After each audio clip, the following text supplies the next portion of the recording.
Excelente, obrigado, Ronaldo. Então, como você mesmo disse, tem várias e várias nuances aí que envolvem o marketplace. Então, nossa ideia aqui é apresentar um pouco para vocês a experiência de algumas implantações, os principais riscos, o que o marketplace tem que se preocupar para que ele possa ter uma operação em compliance aderente à legislação tributária. Então, tanto eu quanto a Meire, nós somos da Avalara, nós estamos aqui hoje para tirar também algumas dúvidas que vocês, porventura, tenham, então podem mandar algumas perguntas. Se nós não conseguimos responder todas, nós nos comprometemos a contactá-los, mas o importante aqui é a gente trazer para vocês quais as nuances da área fiscal envolvendo o marketplace, tá? Então, nossa agenda hoje a gente vai falar rapidamente da Avalara, em seguida a gente vai dar um overview da legislação tributária envolvendo o marketplace, os principais pontos aí do cenário tributário brasileiro nesse tópico. Alguns desafios que nós, ao longo do tempo, visualizamos que os marketplaces enfrentaram, né, para a implantação não só de uma plataforma aderente à legislação, mas também um motor de cálculo de tributos que desse mais transparência às operações e ao cálculo efetivo na transação de venda de mercadorias e serviços. O aumento constante da fiscalização envolvendo o marketplace e um pouquinho aí de como nós fazemos esses cálculos hoje na ferramenta da Avalara. Então, basicamente, são esses tópicos. Falando brevemente sobre a Avalara é uma empresa americana que foi constituída em 2004, em Seattle, veio para o Brasil em 2016, e ela tem muito foco no cálculo de tributos efetivamente. Então, ela hoje, ao redor do mundo, ela tem mais de 30 mil clientes embarcados na ferramenta, tanto Estados Unidos quanto EMEA, Brasil e Índia, tá? Ela processa aí bilhões de transações anualmente. Ela tem uma completa suíte tributária, então não só cálculos, mas a parte de geração de obrigações, a parte de mensageria, né? Então, a gente tem uma abrangência no mercado tributário bem completa, e foi uma das primeiras a ter a certificação do Tax Service da SAP, né, que é o motor de cálculo embarcado aí no S/4HANA Cloud. Tá joia? Do ponto de vista de Brasil, como eu disse, a Avalara desembarcou aqui em 2016, nós aí já temos alguns números bem relevantes. Nós processamos mais de 3 milhões de documentos fiscais mês, entre eles nota fiscal de mercadoria, CTS, nota fiscal de serviço, né? Nós utilizamos o RPA para fins de consultas cadastrais e para fins de back-office das nossas soluções. Então, nós temos aí mais de 2 milhões de consultas via RPA aí por mês, né? Então, estamos automatizando e em constante automação das nossas ferramentas e soluções. Nós capturamos aí, de forma automatizada, notas fiscais de serviço para mais de 1.000 municípios, então nós temos também uma cobertura grande, e nossas soluções, elas são nativas de cloud, então nós já nascemos nesse mundo cloud que gera mais aí flexibilidade para as nossas soluções. Então, entrando já com vocês no nosso tema de hoje, a gente quer dar um briefing do que vem a ser, de qual é o contexto do marketplace, né? Então, o marketplace, ele é basicamente uma loja virtual. Nós temos grandes players hoje desse mercado do marketplace, e players extremamente bem estruturados, e cujo foco é o quê? É atender os fornecedores de mercadorias e serviços e interligá-los com seus consumidores finais. Então, basicamente, o marketplace ele entra como um intermediador e um provedor de soluções para aquelas empresas que queiram pulverizar as suas vendas no Brasil inteiro, né? Então, ele ele é muito focado em prover soluções tecnológicas que acelerem a venda no mercado, nesse meio digital. E aí a gente tem inúmeras formas de operacionalizar o marketplace, inúmeras, tá? Depende muito do foco, da atividade, se é produto, se é serviço, qual é o público-alvo desse marketplace, mas ele pode ser, como a gente colocou aqui à direita, ele pode envolver C2C, né, venda de pessoa física para pessoa física. Nós podemos ter B2C, que é a venda de pessoas jurídicas para pessoas físicas ao redor de todo o Brasil. O B2B, que pessoa jurídica para pessoa jurídica. E nós também podemos ter marketplaces que sejam nichados. Por exemplo, tem marketplaces que só vendem treinamentos, por exemplo, né? E aí pode ser corporate, pode ser para pessoa física, tem marketplace que só vendem produtos atrelados a um determinado setor, de construção civil, telefonia móvel. Então, nós temos setores que são nichados e que, então, o foco deles é atender fornecedores que possuem o mesmo perfil de produtos e de venda, né? Então, também, e todos eles, cada um dessas especificidades, desses diferentes tipos de operação, eles trazem as suas respectivas especificidades tributárias, que nós vamos falar por aqui, tá? Então, dando um overview, por que é que o marketplace, ele vem tendo cada vez mais, tendo mais atenção do fisco para ele, né? Por que tem chamado mais atenção do fisco e por que o fisco tem, ao longo do tempo, intensificado a fiscalização? Porque os números realmente, inclusive após a pandemia, eles são estrondosos, né? Nós tivemos aí uma métrica de 47% de aumento médio de faturamento no ano de 2020 dos marketplaces, dos respectivos fornecedores. Então, é médio porque tem setores que o aumento foi ainda mais relevante. Nós temos aí 72% dos brasileiros que alteraram os hábitos de consumo após a pandemia. Então, a migração para o mundo digital está cada vez mais crescente. Então, as compras e vendas no mercado digital está cada vez maior, né? 40% de todas as pessoas entrevistadas pela Abicom, elas querem mudar aí os seus hábitos também e fazer mais compras online. Então, é um mercado aí que tem muito potencial e aumentou muito aí ao longo do ano de 2020. Aqui trazendo para vocês algumas questões interessantes e que acabam afetando o nosso mercado tributário também, né? Que é o quê? De janeiro a agosto, qual é a participação de faturamento total do marketplace no Brasil? E a gente vê que é muito gritante a diferença e o volume de transações no Sul e Sudeste versus o resto do país. Daí porque a gente tem toda uma legislação fiscal que acaba refletindo essa questão desses números tão distantes de faturamento no marketplace ao longo das regiões brasileiras, tá? E do lado direito a gente tem o crescimento de janeiro a agosto de faturamento de cada um desses setores. Então, aí, obviamente, o setor de beleza e perfumaria foi o recordista, né, de aumento de faturamento, mas vocês vejam que são aumentos substanciais em 2020. Então, daí porque cada vez mais a gente tem um aumento de número de transações, aumento de cálculo de tributos, aumento de fiscalização, consequentemente, nesse mercado. Falando um pouco desse cenário brasileiro com vocês, o cenário brasileiro, apesar do que muita gente acha, o marketplace ele não tem um regramento tributário específico para ele.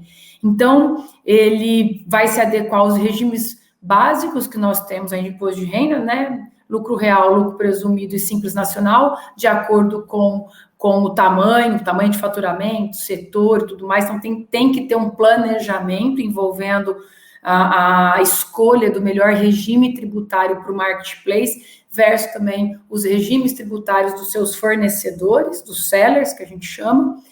E ele pode funcionar, ele tem duas vertentes, o marketplace. Também depende muito de como ele vai ser operacionalizado e o que ele quer prover para os seus clientes, sejam sellers, sejam buyers, né? Então, se ele vai ser um mero intermediador da mercadoria ou serviço, ou se ele vai ser efetivamente um revendedor, se vai transitar a mercadoria por ele, se ele vai, por exemplo, comprar a mercadoria daquele determinado fornecedor para revender. Isso pode parecer simples, mas isso muda drasticamente a visão fiscal de um e de outro cenário. Por quê? Porque se ele for um mero intermediador daquela mercadoria, ele vai simplesmente ter uma comissão por transacionar aquele produto entre fornecedor e consumidor final, ou entre fornecedor e o comprador daquela mercadoria ou serviço. Então, nesse caso, a gente não está falando da incidência de ICMS para o marketplace. Claro que quem está vendendo aquela mercadoria via marketplace vai ter sim a incidência de ICMS, né? Do imposto sobre circulação daquela mercadoria ou do ISS, no caso, se for um serviço sendo fornecido dentro do marketplace. Mas a atividade em si do marketplace não vai ser tributada pelo ICMS, e sim pelo ISS. Vocês vão ver com a Meire que isso, ao longo do tempo, tem sido muito questionado pelas secretarias de Fazenda, né? Mas no caso, ele é um mero intermediador, pode também prestar outros serviços de marketing, de logística e tudo mais, mas ele tem uma característica de intermediador. E, por outro lado, ele pode ser um revendedor mesmo, oficial daquela... Então, ele pode ter toda a operação de armazenamento, ele pode comprar aquela mercadoria, armazenar e vender, e nesse caso, sim, ele entra efetivamente na operação de compra e venda, e ele entra aí como um contribuinte do ICMS, certo? E isso daí é menos recorrente em alguns cenários, tá? Mas existe. Então, a receita vai estar do marketplace em si vai estar atrelada à comercialização dessa mercadoria ou serviço. Então, aí ele vai ser o contribuinte efetivo, tá?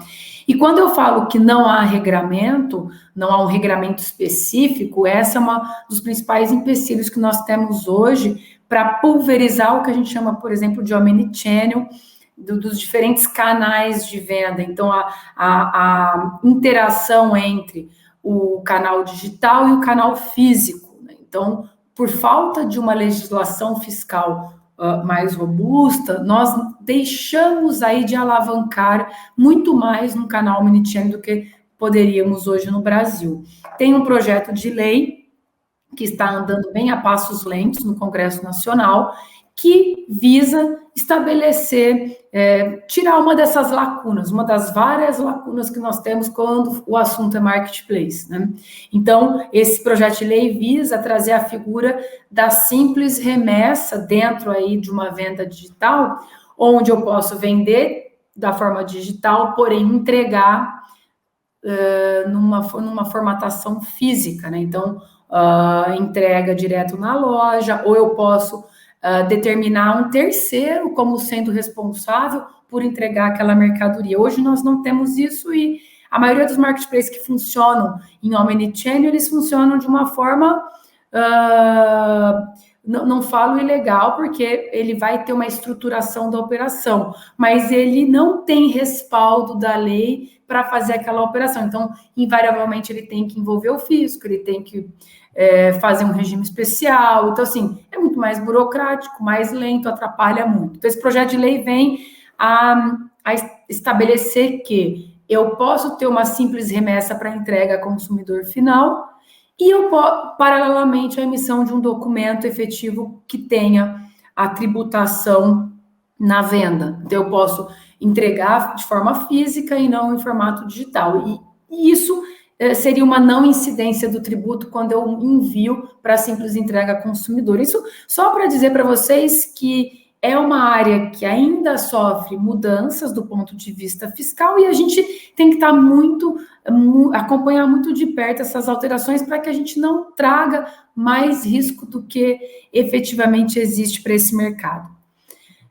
Quais foram os principais desafios que nós vimos que os marketplaces enfrentam e que enfrentaram e que continuam enfrentando quando o assunto é aí implantação de cálculo de tributo embarcado na ferramenta, na plataforma de marketplace, né? Então, a gente tem o marketplace que fica aí sempre no meio de seller e buyer, de vendedor e comprador daquela mercadoria ou serviço, e nós temos inúmeras questões, né? Desde onde aquela plataforma está, né? Onde ela está localizada, qual estado que ela está, qual estado que estão os seus fornecedores, os sellers, isso é extremamente importante para fins tributários, né? Então, localização do marketplace, localização do seller, né? O F de origem daquela mercadoria e a UF de destino da mercadoria, né?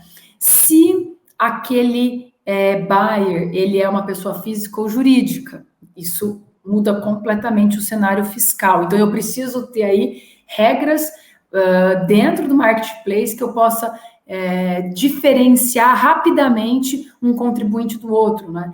Qual é a finalidade que aquela pessoa está comprando? Se é um uso-consumo, se é um ativo, se é uma mercadoria para revenda, por exemplo, isso muda drasticamente também o cálculo, né?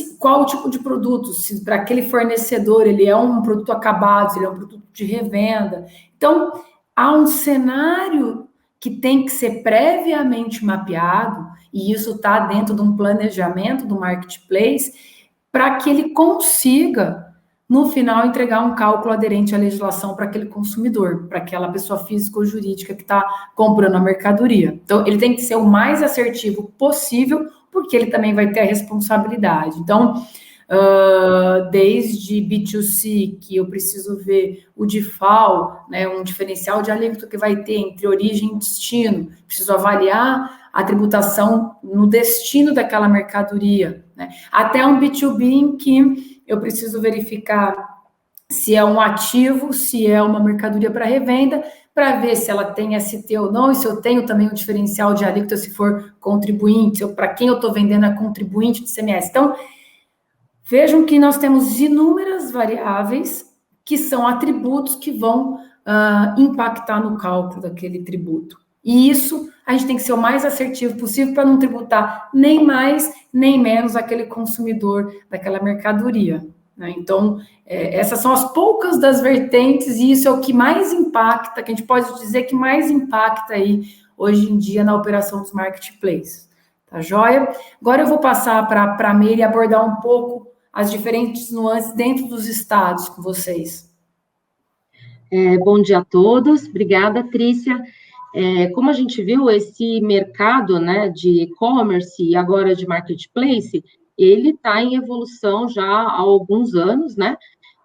Inclusive o e-commerce é que puxou a alteração da legislação para compor o DIFAL nas vendas com não contribuintes, isso foi puxado pelo aumento das vendas e-commerce, começou lá em 2009, e aí em 2015 a gente teve a emenda constitucional, então a gente percebe que o legislador, né, ele percebe a mudança da forma de consumo e de como as empresas estão operando e vai ajustando a legislação para compor esses cenários novos, né? Então, falando agora do marketplace, né, que é mais um passo aí da evolução do e-commerce, a gente percebe que desde 2019 existe um movimento dos estados no sentido de um controle mais efetivo dessas operações dos marketplaces, né, feitas através dos marketplaces, e tentando também responsabilizar, de alguma forma, solidariamente, o marketplace pelo tributo ou até pela emissão do documento fiscal. Tá? E aí, esses estados que a gente está vendo aí no quadro, eles já publicaram legislações no sentido da imposição aí dessa responsabilidade. Tá? Existem discussões aí a respeito do Estado poder ou não fazer isso, principalmente no que tange a questão do pagamento do tributo, tendo em vista que o marketplace ele não faz nenhuma retenção de valor, né? Então, como ele estaria obrigado a um pagamento, sendo que ele não tem como reter esse valor, não tem nenhuma forma estabelecida na legislação. Então, em que pese todas essas discussões que a gente sabe que tem, os estados estão se movimentando e publicando as legislações. Então, São Paulo falou na questão da responsabilidade por documento fiscal, Bahia, Ceará, Mato Grosso, Rio de Janeiro, então todos no sentido de emissão de documento e prestação de informações para a Cefaz. Diferente aí a Paraíba, só volta um pouquinho, Trícia, só para eu comentar, a Paraíba, ela inovou um pouquinho mais e ela diz que se o marketplace for responsável pelo recebimento daquele valor e o repasse para o vendedor, que ele também é solidário na questão do pagamento do ICMS, tá? Então, é uma mudança feita na lei do ICMS da Paraíba, no artigo 32, que avança um pouquinho mais na questão dessa responsabilização. Em que pese as discussões, a gente tem que estar atento aí ao movimento também que os estados estão fazendo. Pode mudar, Cris. No estado de São Paulo, a gente teve aí deflagrada uma operação chamada Nosbor, e em 2019, com relação ao combate à comercialização irregular dos produtos via internet. Então, eles fizeram um apanhado aí nessa operação das empresas que operavam nesse sentido. Nessa operação Nosbor, a gente tinha um componente adicional, e a Trícia falou aí das várias formas em que o marketplace pode operar. Nessa operação, eles pegaram um componente adicional, que é, além da intermediação do marketplace, a armazenagem pelo marketplace também. Então, essa empresa, além de fazer a intermediação, então, o marketplace, além de intermediar a venda desse fornecedor, ele também armazenava essas mercadorias e elas sairiam depois desse armazém direto para o consumo aí depois da venda desse fornecedor, tá? Então, envolvia também alguns marketplaces que funcionavam também como operador logístico, tá? Então, tinha esse componente também adicional, e nesse caso, eles acharam algumas situações em que faltou algum ponto de emissão de nota fiscal, ou a nota fiscal de envio para armazenagem, ou a nota fiscal de saída para o cliente final. Então, em alguma operação, em alguma ponta dessa operação, o fisco notou a falta de documentação fiscal. E hoje, com nota fiscal eletrônica, esse cruzamento de informação pelo fisco é muito fácil, né? Então, isso foi uma questão aí que o Estado de São Paulo, ele pegou. Em São Paulo tem uma portaria que permite a operação logística, que é a portaria CAT 31 de 2019. Então, essa operação tem estreita ligação com o que está determinado nessa portaria, tá? Pode passar. E ainda, nesse sentido de controle do fisco, a gente está vendo que eles estão alterando a nota fiscal eletrônica, saíram ajustes CNIEFs, que foi o 21 e o 22, e a nota técnica 2020, né, que traz novos campos na nota fiscal eletrônica e na NFTE. Então, quando a operação é intermediada por marketplace, é necessário colocar os dados desse intermediador, né, e também os dados da operação e tem até um campo de forma de pagamento. Então, são vários campos que foram criados, as empresas estão com um pouco de dificuldade aí no preenchimento de alguns campos, então, a gente sabe que entrou em vigor, mas não está sendo ainda validado esses campos, mas é importante que se verifique isso. Então, nessa questão do marketplace, o que nos chama a atenção é a preocupação que o marketplace tem que ter com as empresas que estão utilizando a plataforma, no sentido de compliance mesmo, de verificar qual a situação cadastral dessa empresa, se ela emite nota regularmente, e não fazer isso só no momento em que está se fechando essa parceria, mas ter um processo contínuo de compliance para acompanhamento e não ter uma eventual surpresa aí de uma fiscalização com autuação. Okay? É isso, É Cris. isso aí, né, Meire? Esse é o famoso dedo duro, né? Quer dizer, antes as empresas transacionavam via marketplace, mas o fisco não ficava com a rastreabilidade qual marketplace que era. Então vejam que agora, com a informação do CNPJ do marketplace, do intermediador, né, na nota, a rastreabilidade daquela operação fica muito mais fácil para o governo. Então, isso veio realmente na linha do que a gente está falando, que há uma tendência maior de fiscalização do intermediador, né? Então, vamos aí nos atentar e nos preparar para essa enxurrada que vai ter de fiscalização aí em cima dos marketplaces, tá? Então, bem rapidamente, como que os marketplaces podem se preparar? A gente vê dentro da Avalara 3 grandes pilares, né? O primeiro pilar, sem dúvida alguma, é o cálculo do tributo, né? É o momento do recebimento e da venda daquela mercadoria, né? Ou daquele serviço.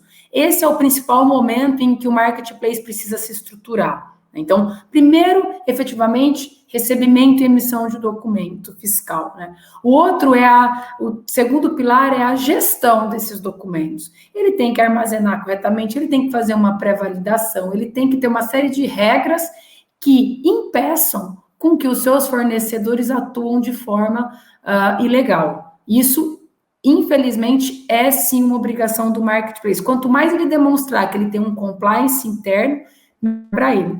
E terceiro, a questão da gestão das obrigações, emissão da gestão e emissão das obrigações acessórias. Então, se ele entrou e saiu, se aquela mercadoria entrou e saiu corretamente, a gente entende que lá na ponta a geração da obrigação vai ser muito mais aderente, muito mais em compliance com a legislação fiscal. E o que o marketplace tem que estar muito de olho é na visibilidade, na transparência do cálculo de tributo para aquele consumidor final, ou para aquela pessoa física ou jurídica que estão consumindo, que estão comprando. Então, quanto mais transparente a plataforma digital for em relação a qual tributo ela está calculando, melhor. Ainda mais nos marketplaces B2B. B2C, muitas vezes, as pessoas físicas não têm tanta preocupação com isso, deveriam ter, mas muitas vezes elas não olham. Mas no B2B, em que as empresas tomam crédito do que eles estão, dependendo do que eles estão comprando, a visibilidade, a transparência desse cálculo é muito importante. Outra coisa, conhecimento prévio daquela atualização legal. Se eu souber, eu que estou comprando, que daqui a um mês vai ter um aumento de tributo, muito provavelmente eu posso acelerar uma compra hoje, né? Ou se vai ter a diminuição de um tributo no dia 1º de junho, por exemplo, eu posso esperar e comprar no dia 1º de junho, não agora. Então, eu posso ter uma gestão muito melhor de compras, por exemplo, do que se eu não souber qual que é a alteração legal que vai ter, né? E aí eu vou estar muito mais satisfeito com as plataformas que me entregam uma transparência fiscal do que aquelas que não me entregam. Então, eu vou aderir muito mais fácil a uma plataforma que tem essa transparência. E aqui, basicamente, para mostrar para vocês que a gente tem bem dentro do nosso motor de cálculo, a gente tem, né, no caso aqui embaixo, o IPI, aqui a NCM, que tem aquela tributação, aqui o PIS e COFINS, sempre a fundamentação legal, então o consumidor pode ir lá e consultar a fundamentação legal, independentemente de ser ou não um benefício, né? Então, na nota vai só o que for beneficiado, mas nós aí entregamos sempre a fundamentação do que o cliente está tendo de incidência, né? Então, aqui o PIS/COFINS, aqui no caso o ICMS, né? Operação de São Paulo, 12%, aqui o decreto, no caso tem MVA, o MVA é o percentual de MVA desse produto. Então, tudo isso faz com que a gente tenha maior transparência efetivamente no cálculo. E, no finalmente, aqui o cálculo efetivo do tributo mediante aquelas alíquotas previamente informadas para o cliente. Então, aqui fica muito mais fácil para o consumidor ver o que ele está pagando de tributo e até eventualmente discordar com o marketplace. Bom, pessoal, era isso que a gente queria falar com vocês. Foi um pouco rápido, porque o tema é realmente muito extenso. Tentamos sumarizar o máximo possível.